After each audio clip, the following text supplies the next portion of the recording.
गतिके हाग्रामायादि सासे मूर्ख सासे माने स्टुपिड पलिटिशियान बे हारिखौ बार बार फानबाय थानो नागिरगासिनो दङ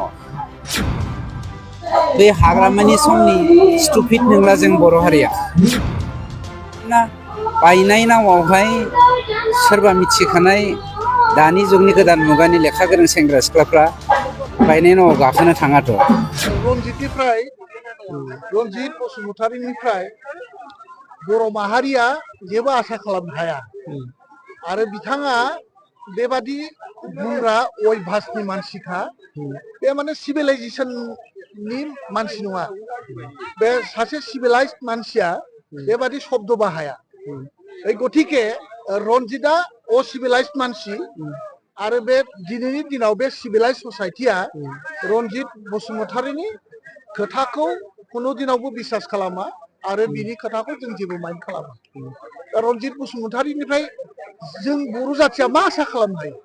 जेबो आसा खालामनो हाया बे जाहैबाय डेस्ट्राक्टिभ बे धंसनि माने धंस खालामग्रा धंसकारि मानसिनिफ्राय जोङो जे माबा मोनसे आसा खालामगोन बे जानो हाया आरो बे माने सभ्य समाजनि बाहेराव थानाय माने माने सभ्यता समाजनि मानसि नङै सासे मानसि बेहाय माने बेबादि मानसिनिफ्राय जाथिया जेबो आसा खालामा दिनैनि समाव नुनो मोनबाय थादों इउपिपिएलनि माखासे दैदेनगिरि बा सोद्रोमाफोरा बिपिएफआव फैबाय थादों आथिखालाव इउपिपिएलआनो सोरखाराव दङ खिन्थु दा बेफोराल' इउपिपिएलआव दङ होनना सानो नामा नोंथाङा दिनैनि दिनाव दिनै जिथु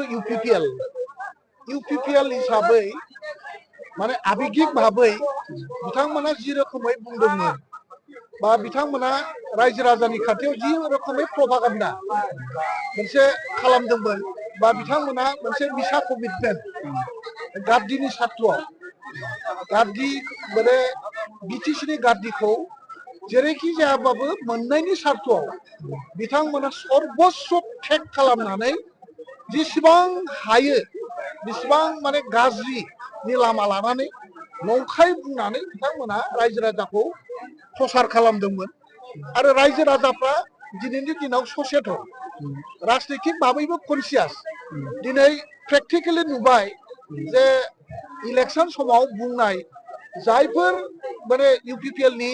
दैदेनगिरिफोर बा बै समनि दैदेनगिरिफ्रा जि बुंदों बे बुंनायफ्रा गासैबो गावनि राजनितिक सार्थनि थाखाय बुंनाय आरो बेजों बर' जाथिया बा बिटिसि ओनसोला कुनु रोखोमै जौगानो हाया आरो बिथांमोना बिटिसिआव बिभिन्न जाति जनगोष्ठीनि गेजेराव गोरोबलायहोनानै जोंनि गेजेराव जे मोनसे जौगानायनि मोनसे परिकल्पना मिशन आरो भिजन थानांगौ बे मिशन गैयै भिजन गैयै बै नेताफ्रा जातिखौ थगायदों बे जिनिसखौ दिनैहाय रोखा रोखा जाबाय गतिके दिनैनि दिनाव बेबादि थगायसुला नेताफोरजों बे थगायसुला इउपिपिएल पार्टियाव थानानै जोङो बिटिसिनि मोनबो लाबालाब जाया आरो लाबालाब बिटिसिनि थाखाय जोङो लाबालाबनि थाखाय जोङो जेरैखि जायाबाबो बिपिएफ राजनितिक दोलोखौ गोख्रों खालामनानै बिपिएफ राजनितिक दोलोखौ गोहोआव लाबोफिननानै बिपिएफ राजनितिक दोलोनि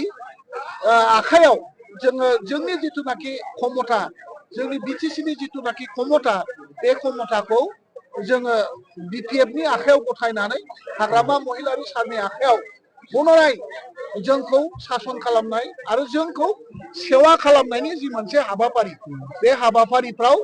रायजो राजाफ्रा दिनै हाग्रामा महिलारि सारखौ आशीर्बाद होनो थाखाय दिनै ज' जादों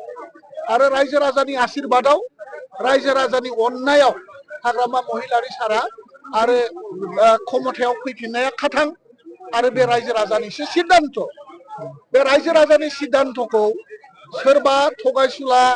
सोरबा फोथाय खेबस' मानसिफ्रा दिनैनि दिनाव आबेगिक भाबै ब्लेकमेल खालामनानै सेन्टिमेन्ट ड्र खालामनानै दिनै बर' रायजो राजाखौ थगायनायनि सम नङा बे आरो जोंनि रायजो राजाखौ थगायनानै जोंनि भटखौ जोंनि बेसेन गोसा भटखौ मोननायनि कुनु लामा गैया दा बे हिसाबै जिथु इउपिपिएल बे इउपिपिएल दोलोआव दिनै रायजो राजाफ्रा नागारनानै लैहोर लैहोर जोंनि बिपिएफआव जगदान खालामनायनि एकमात्र खारना बेनो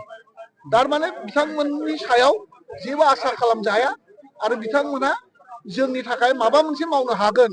बेखौ जोङो इतिमध्ये जोङो मोनथिनो हाबाय आरो हमदांनो हाबाय आरो हमदांनो हानाय मोनथिनो हानायनि उनाव आरोबाव ब्लाइन्ड इउपिपिएल खौ